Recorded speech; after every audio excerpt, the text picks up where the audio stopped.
मित्रों, आज नेपाल चलते हैं, जहां नेपाली प्रधानमंत्री पुष्प कमल दहाल उर्फ प्रचंडा ने ये कहकर सबको चौंका दिया कि कोई 200 नेपाली नौयुवक रूस यूक्रेन युद्ध में रूस की तरफ से लड़ रहे हैं और कोई 7 नेपाली नौयुवकों की जान इस युद्ध में जा चुकी है और यूक्रेन ने कोई 4 नेपाली नौयुवकों को प्रिजनर ऑफ वॉर भी बनाया है। यही नहीं, इसके आगे जो उन्होंने कहा वो बेहद चौंकाने वाला था। वो ये था कि नेपाली नौयुवक रूस की तरफ से ही नहीं बल्कि यूक्रेन की तरफ से भी ये युद्ध में लड़ रहे हैं। तो ऐसा क्या है जिसमें कि नेपाली नौयुवक एक दूसरे के खून के प्यासे होकर रूस और यूक्रेन दोनों पक्षों की तरफ से भाड़े के सैनिक या डॉग्स ऑफ वॉर या युद्ध श्वान की तरह लड़ने को मजबूर है।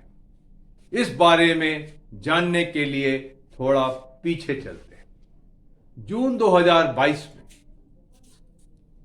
भारतीय सेना ने अग्निपथ स्कीम शुरू की, जिसके तहत भारतीय सेना के अंदर सारी भर्तियां अग्निपथ स्कीम की तहत होती, जो कि 4 साल का कॉन्ट्रैक्चुअल बॉन्ड था, जिसमें सिर्फ 25% ही लिए जाने थे, बाकी 75% मानदेय देने के बाद बाहर निकाल देते थे। जब यह स्कीम नेपाल को पता चली तो नेपाल ने, जिसके कोई 2500 युवक हर साल भारत की सेना में भर्ती होते थे, साफ मना कर दिया। कहा कि अग्निपथ स्कीम भारत, ब्रिटेन और नेपाल के बीच हुए त्रिपक्षीय समझौते ट्राइपार्टाइट एग्रीमेंट 1947 का उल्लंघन है। ट्राइपार्टाइट एग्रीमेंट में 3 मुख्य बातें थी। पहली बात कि भारत और ब्रिटेन की सेना में नेपाली गुरखों की भर्ती और उनकी सर्विस मर्सनरी के तौर पर नहीं होगी, उन्हें एक राष्ट्र के सैनिक का दर्जा प्राप्त होगा। दूसरी बात, नेपाली गोरखों को वही पे, वही पेंशन, वही प्रमोशन और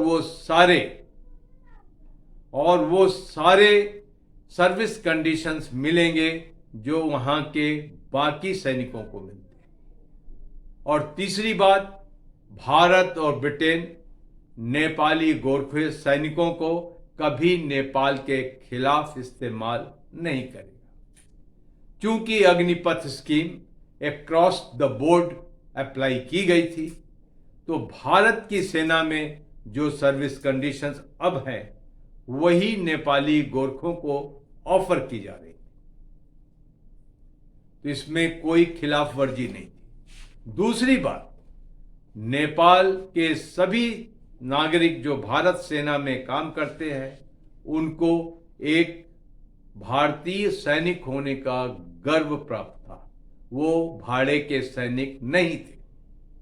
और तीसरी बात, भारत नेपाल के बीच कभी ऐसा सिचुएशन नहीं आया जहां की भारतीय सेना को नेपाल में कोई ऑपरेशन करना पड़े।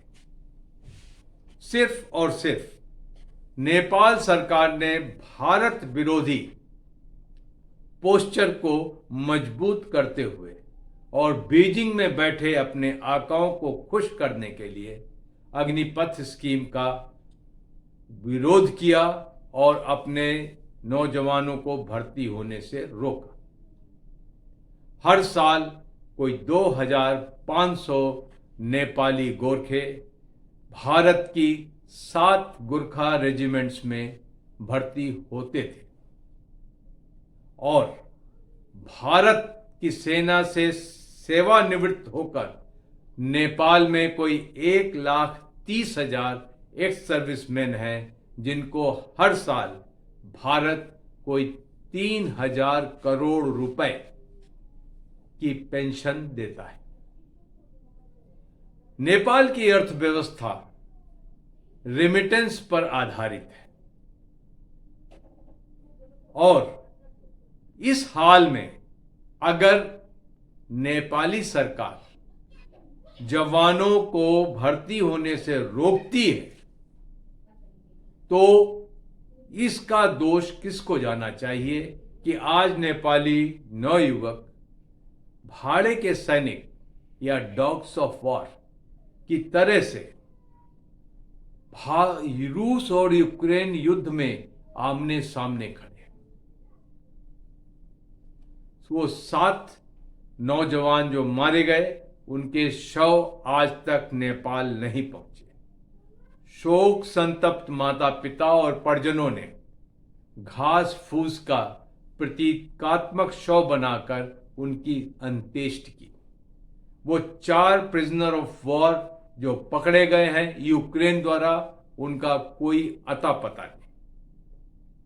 और आज नेपाल अपने इस फैसले पर आज भी कायम है कि वो अग्निपथ स्कीम के तहत भारत की सेना में अपने नौजवानों को नहीं भेजेगा। इस तरीके से लगभग 2 सेंचुरी से चली आ रही एक रवायत, एक मिलिट्री ट्रेडिशन जहां नेपाल के नौजवान भारतीय सेना में भर्ती होते थे, नेपाल की हठ धर्मिता की वजह से बंद हो गई। आज के लिए सिर्फ इतना। बहुत जल्द मुलाकात होगी। तब तक के लिए जय हिंद।